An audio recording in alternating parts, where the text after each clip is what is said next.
குழந்தைகளுக்கு வாழைப்பூனாலே பிடிக்காது. அவங்களுக்கு இந்த மாதிரி ஒரு பாயாசம் செஞ்சு கொடுங்க. குழந்தைகளும் விரும்பி சாப்பிடுவாங்க. அது எப்படி செய்யலாம் பார்க்கலாம் வாங்க. ஒரு கடாய் வச்சுருக்கேன். அதில் 3/4 கப்பு வந்து பாசிப்பருப்பு எடுத்திருக்கேன். அதை போட்டு இப்போ வறுக்க போகிறேன்.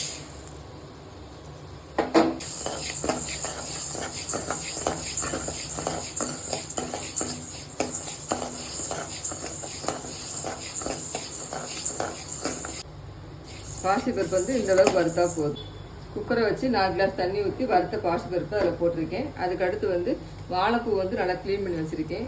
1/2 கப்பு இருக்கும் வாழைப்பூ. அதையும் சேர்த்து ஒன்றா வேகப்பட போகிறேன்.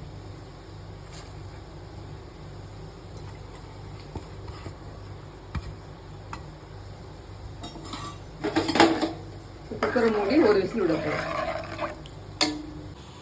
4 ஸ்பூன் ஜவ்வரிசி வந்து 10 நிமிஷம் ஊற வச்சுருந்தேன். அதை தண்ணியில் வந்து வேக வைக்கிறேன். இப்போ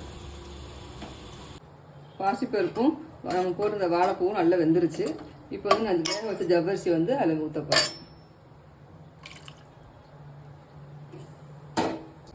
இப்போ ஏலக்காய் போட்டுக்கலாம். வெள்ளத்தை வந்து தண்ணியில் கரைச்சி வச்சுருக்கேன். அதை ஊற்றிக்கிறேன். இப்போ நம்ம போட்டிருந்த பருப்பு வாழைப்பூ எல்லாம் வெள்ளம் எல்லாம் சேர்ந்து நல்லா கரைஞ்சி நெய்யாயிடுச்சு. இப்போ நான் தேங்காய் பால் வந்து ஒரு கிண்ணம் எடுத்து வச்சுருக்கேன். அதை ஊற்ற போகிறேன். தேங்காய் பால் ஊற்றினோடனே அடுப்பை ஆஃப் பண்ணிடலாம்.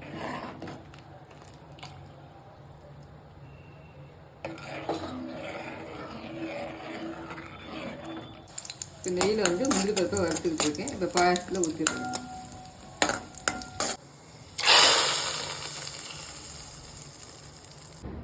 ஹெல்த்தியாக டேஸ்டியாக வாழைப்பூ பாயாசம் ரெடி ஆயிடுச்சு.